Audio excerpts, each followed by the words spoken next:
Overthinking itu ya bahasa Indonesianya semacam beban pikiran. Overthinking itu satu keadaan di mana orang terlalu banyak menghabiskan waktu memikirkan sesuatu tanpa mengarah pada solusi yang efektif. Orang overthinking itu mikir di situ terus tidak pindah-pindah, yang membuat dia stres, depresi sendiri. Jadi berpikir yang tidak perlu, yang harusnya tidak dipikir malah dipikir. Berpikir yang tidak tepat. Mikirnya jangan bagian itunya, itu di luar kuasa kita, tapi kita tetap ngeyel mikir di situ. Atau berpikir yang terlalu banyak, tidak ngerti kapan stop.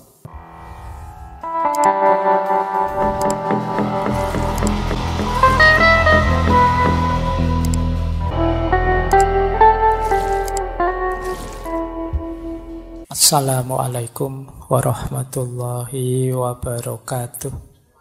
Baik, bismillah. Yuk, sekarang kita masuk ke sini. Overthinking. Overthinking itu satu keadaan di mana orang terlalu banyak menghabiskan waktu memikirkan sesuatu tanpa mengarah pada solusi yang efektif. Orang overthinking itu mikir di situ terus tidak pindah-pindah, yang membuat dia stres, depresi sendiri. Jadi berpikir yang tidak perlu, yang harusnya tidak dipikir malah dipikir. Berpikir yang tidak tepat. Mikirnya jangan bagian itunya, itu di luar kuasa kita, tapi kita tetap ngeyel mikir di situ. Atau berpikir yang terlalu banyak, tidak ngerti kapan stop. Mikir juga harus ngerti kapan stop. Pak, saya sudah buntu, Pak. Ya sudah buntu, ya berarti stop. Buntu kamu ngeyel terus, yo stres kamu. Ini jalannya gimana ya? Saya membaca buku kok tidak paham-paham. Kamu pikir tidak paham, ya sudah ditutup. Kalau enggak, kamu nanti overthinking, jadi beban besar di kepalamu. Harus ngerti apa yang perlu dipikirkan, mana yang tidak perlu dipikirkan. Harus tahu kalau memang saya pikirkan bagian mana yang harus saya pikirkan. Kalau sudah pas bagian yang saya pikirkan, mampu tidak saya mikir ini? Bisa tidak nyampe solusi? Kalau tidak ya sudah mandek, sesuai porsinya. Jadi, dan arahnya ke solusi bukan ke masalah. Banyak orang mikir itu fokus di masalahnya, akhirnya bulet. Ditawari solusi apapun, dicari masalahnya. Kalau pakai solusi ini gimana? Loh, kalau solusi itu kan nanti jadi begini efeknya. Ya sudah, solusi ini saja. Jangan, kalau solusi itu nanti ada masalah ini. Ya sudah, solusi yang ini. Apalagi yang itu, Pak, nanti ada masalah ini. Ini namanya overthinking. Jadi mikir yang tidak ngerti kapan harus berhenti. Kamu fokus di masalah terus. Tidak ketemu-ketemu solusi. Kalau ketemu solusi, kamu tanya lagi, kamu pertanyakan lagi, kamu permasalahkan lagi. Akhirnya ruwet, jadi bebanmu. Nah, ini overthinking. Baik, masuk ke solusi menghadapi overthinking. Yang pertama, mengatasi overthinking. Overthinking itu ya bahasa Indonesianya semacam beban pikiran. Orang overthinking itu biasanya sering mengatakan hal-hal negatif tentang dirinya sendiri. Saya apa bisa ya Pak, saya apa mampu ya Pak, saya kok begini Pak, saya kok begitu. Ini overthinking. Jangan lupa kalau kita hanya mengatakan hal-hal yang negatif seperti tadi, ya otak kita akan menganggapnya kita memang seperti itu. Kalau otak menganggap kita seperti itu, ya kita menjalani hidup seperti itu. Maka sejak tadi di antara tips dari saya adalah buang jauh-jauh self-talk yang negatif.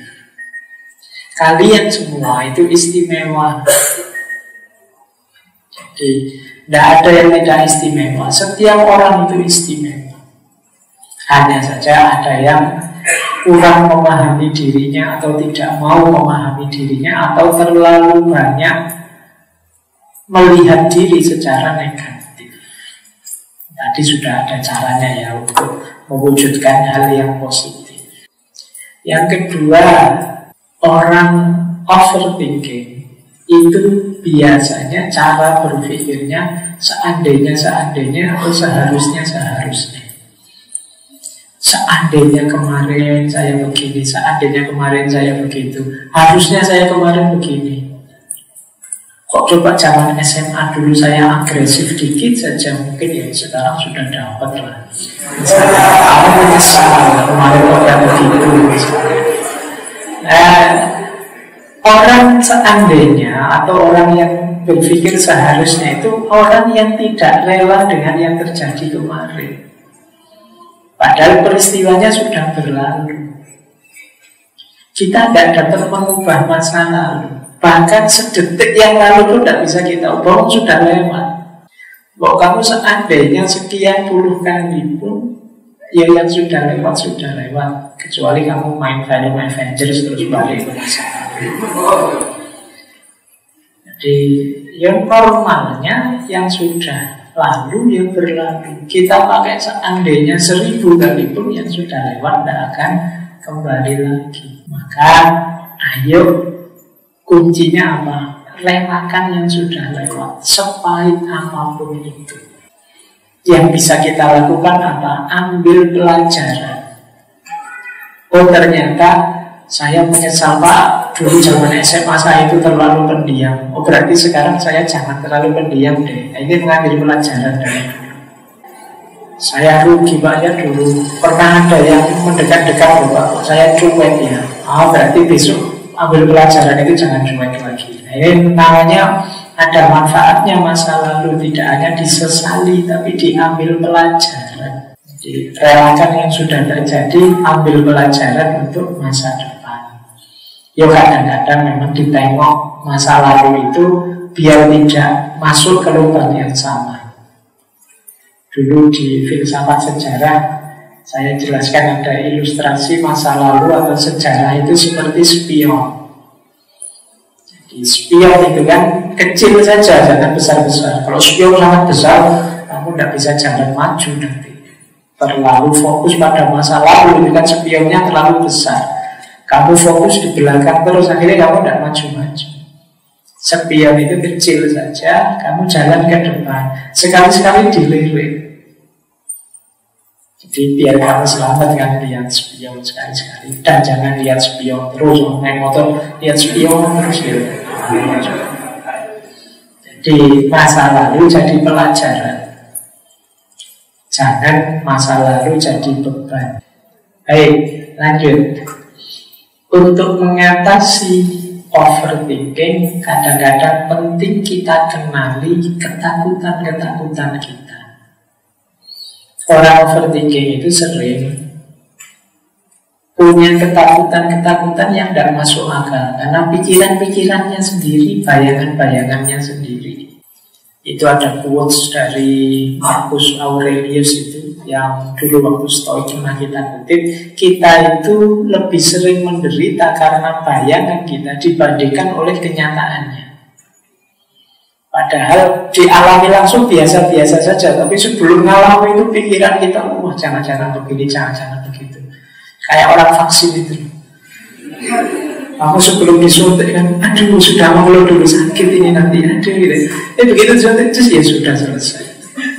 Bayangkan modal tadi ngeri kamu bayangkan ada jarum kecil menusuk neng daging ini terus dalam sakit ini.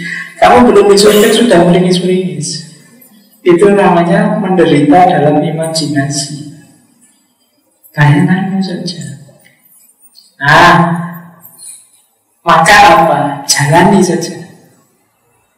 Nanti kamu tahu bahwa ternyata tidak sengeri yang kamu bayangkan.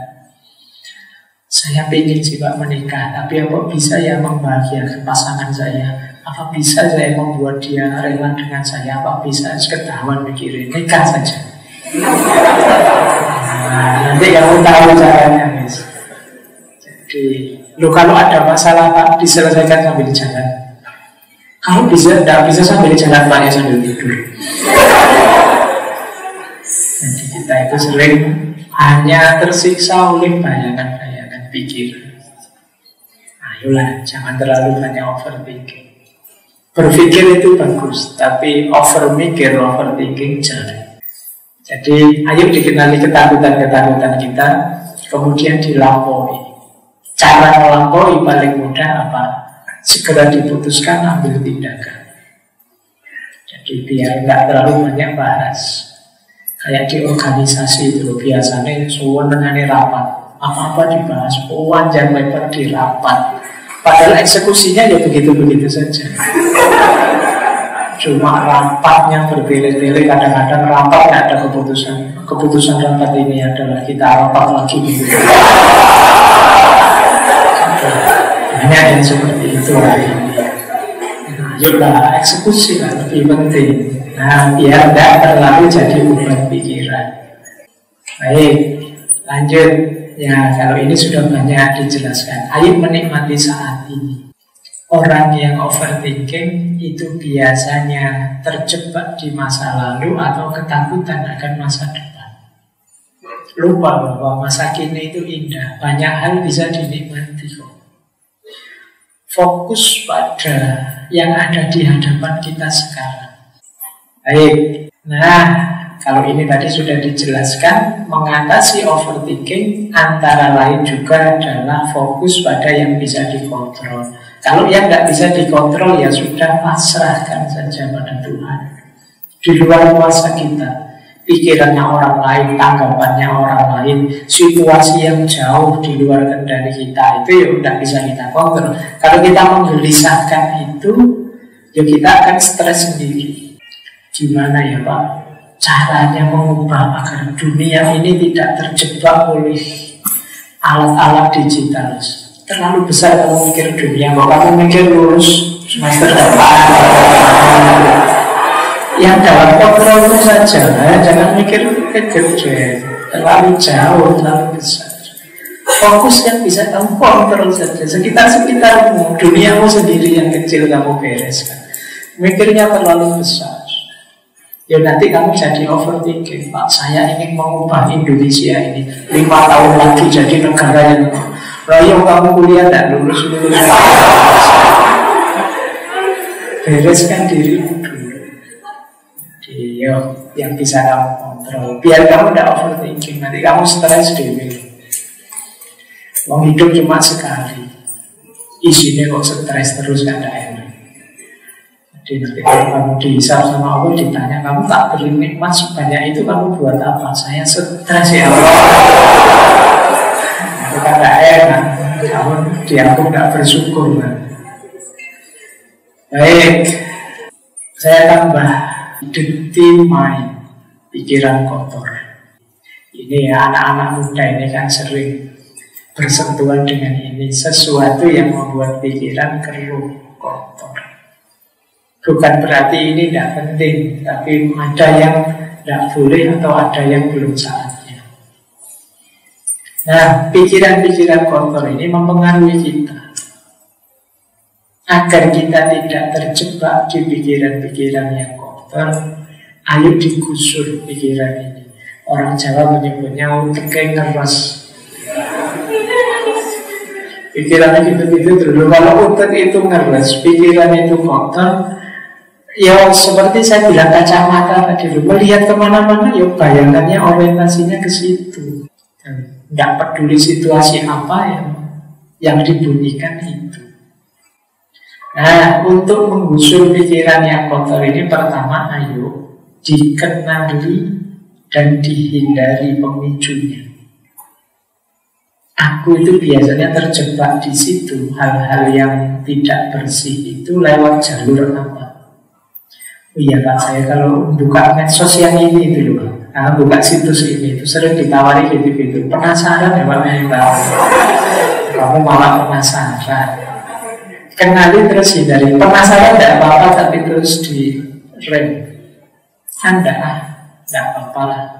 Dan tidak usah bikin alasan-alasan. Pak, ini dalam rangka pendidikan Pak. Biar saya besok bisa Pak. Nah, kamu tidak pakai gitu, pasti bisa. Dulu si bahu juga tidak melihat gitu-gitu, juga anaknya banyak. Jadi tidak tuh, kamu bikin alasan saja. Oh, aspek pendidikan nanti ada caranya sendiri, tidak dengan cara kamu jajan menjajani matamu, menjajani pikiranmu dengan hal-hal yang kotor. Kenali dan hindari. Kemudian kok terpaksanya ketemu. Saya tidak ingin loh Pak, tiba-tiba yang melihat saja ketemu. Abaikan. Jangan dianggap penting. Mau hadir-hadir saja tapi terus lewat kok. Jangan ditahan. Eman-eman di dalam dulu, enggak, jangan. Diganti fokus. Cari yang lain, mikir yang lain. Tinggalkan. Jadi kalau memang terlanjur ke situ. Jadi ini untuk melatih jiwa, karena ya kalau dimanjakan terus ya kamu tidak bisa keluar dari situ. Kalau memang berat ibadah, kamu boleh, Pak, susah Pak menghilangkan bayangan-bayangan sudah nempel di kepala saya Pak. Padahal melihatnya itu zaman saya SMA loh Pak, tapi masih ada gambarnya di sini. Ibadah, hanya ngaji, sholat, apalah yang berhubungan dengan mobilitas vertikalmu. Mungkin kamu pikir, mungkin kamu. Jadi makanya saya pakai istilah menggusur. Menggusur itu yang sudah ada biar tidak dapat ruang, karena kamu memasukkan banyak hal baru yang positif. Jadi hal negatif yang ada di kepala biar tersingkir. Nah, ibadah boleh bagus. Atau Pak, saya itu sudah ngaji Pak, yang sholat, tapi pas sholat itu lupa bayangannya masih di situ. Bisa saja kan begitu, saking terus pikiran. Ya boleh pakai olahraga, coba olahraga. Ini olahraga lebih positif. Kamu berkeringat, tengah kamu keluar, biasanya nggak mikir ke situ-situ sudah kalau olahraga. Ya kelemahan sebagian besar teman-teman yang biasanya malas olahraga. Olahraganya hanya pas semangat saja. Dan itu pun nggak mesti muncul seminggu sekali. Biasanya kamu lebih suka santai-santai, rebahan, main game. Saya yang olahraga jarinya saja, main HP.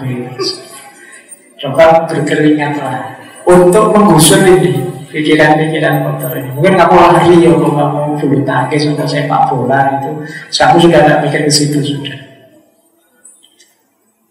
Atau kembangkan hobi yang positif. Asik dengan apa gitu, coba lah yang positif ya. Bukan yang saya daripada lihat video, bikin video sendiri saja Pak. Itu malah hancur itu. Udah ya apa lah hobi-hobi positif. Kamu latihan nulis untuk melihara kucing apa gitu. Iya, jadi pikirkan hal yang positif. Atau cari kesibukan yang positif. Atau cari circle yang positif. Cari teman-teman yang positif. Wah, saya daripada ngeres-ngeres, saya nyari temannya mau ngeres. Terus bodoh aja yang dibahas, itu lagi. Poso-poso yang masih tega bahas yang itu. Memang isi pikiranmu tidak jauh-jauh dari situ. Ayo cari circle yang positif. Yo cari teman yang sering astagfirullah itu, yang sering suka itu biar kamu ingat Allah. Yang istighfarnya banyak biar kamu sadar. Baik ya, coba deh kamu latih, karena pikiran itu tergantung dengan apa kamu biasakan, dengan apa kamu sibukkan. Ya kalau kamu sibuknya ke situ-situ terus, ya dia akan terdistraksi ke situ terus. Ada banyak hal yang menarik selain itu. Kalau yang aspek kekotoran ini kan sifatnya insting sebenarnya. Kamu tidak perlu terlalu fokus ke situ, toh akan muncul-muncul sendiri. Tidak perlu dipancing-pancing juga keluar sendiri kalau itu. Makanya ayo digusur yang kotor-kotor ini dengan aktivitas-aktivitas positif tadi. Nah, ini perlu latihan ya, dibiasakan. Apalagi di usia-usia kalian ini. Kalau Rasulullah sih menyarankannya anak-anak muda yang sudah mampu, sudah ingin menikah tapi kok tidak punya kemampuan, ya kalau bisa ya puasa. Jadi puasa itu bisa jadi benteng. Tapi puasa yang serius ya, bukan yang puasa Kan banyak itu yang menghabiskan puasa, Pak, saya sambil nonton drama Korea, menghabiskan waktu puasa sambil nonton apa, yo cuma dapat laparnya. Puasa yang serius. Karena puasa yang serius itu menghasilkan daya tahan dari godaan. Nah, itu di antara rahasianya puasa. Tapi kenapa kamu masih belum tangguh saja, padahal sejak kecil sudah puasa? Kemungkinan puasanya belum terlalu serius selama ini, sehingga hanya dapat lapar dan hausnya saja, belum dapat makna yang lebih dalam. Nah, kamu kejar yang lebih dalam dengan puasa yang lebih serius, yang dipuasai tidak hanya makanan dan minuman, tapi juga mempuasai hati, mempuasai pikiran. Malam hari ini itu sebenarnya kita belajar mempuasai pikiran. Pikiran yang puasa, yang tidak menginput dirinya dengan hal-hal yang negatif, yang kotor. Baik, jadi ini cara, tips praktis untuk menggusur pikiran yang kotor. Nah, ada kalimat yang bagus ini untuk bahan renungannya teman-teman. Air di lautan yang luas takkan pernah sanggup menenggelamkan sebuah perahu kecil di atasnya, kecuali perahu itu dimasuki oleh air. Demikian juga dengan kehidupan kita ini. Segala hal negatif, jahat, buruk akan selalu ada di sekeliling kita. Namun semua itu tidak akan mampu menenggelamkan kita, kecuali kita membiarkannya masuk dalam pikiran kita. Jadi kita tidak akan mungkin tenggelam kecuali kita sendiri yang memasukkan air itu di kapal kita. Maka di situ kuasanya pikiran. Maka tadi saya sarankan, yuk hati-hati dengan yang kita inputkan, yang kita masukkan di kepala kita, di pikiran kita. Itu akan jadi kunci kita akan selamat ataukah tenggelam. Kalau kita tidak hati-hati, kita bisa saja habis tenggelam, karena kita sendiri yang memasukkannya. Tapi kalau kita punya daya tahan untuk tidak memasukkan air ke kapal kita, tidak memasukkan yang buruk-buruk ke kepala kita, insya Allah dahsyat apapun ombak dan air, ya kita tidak akan tenggelam. Nah, jadi kalau ada air, kalau ada hal yang buruk negatif di kepala, cepat-cepat dikuras, dibersihkan, biar kita tidak tenggelam.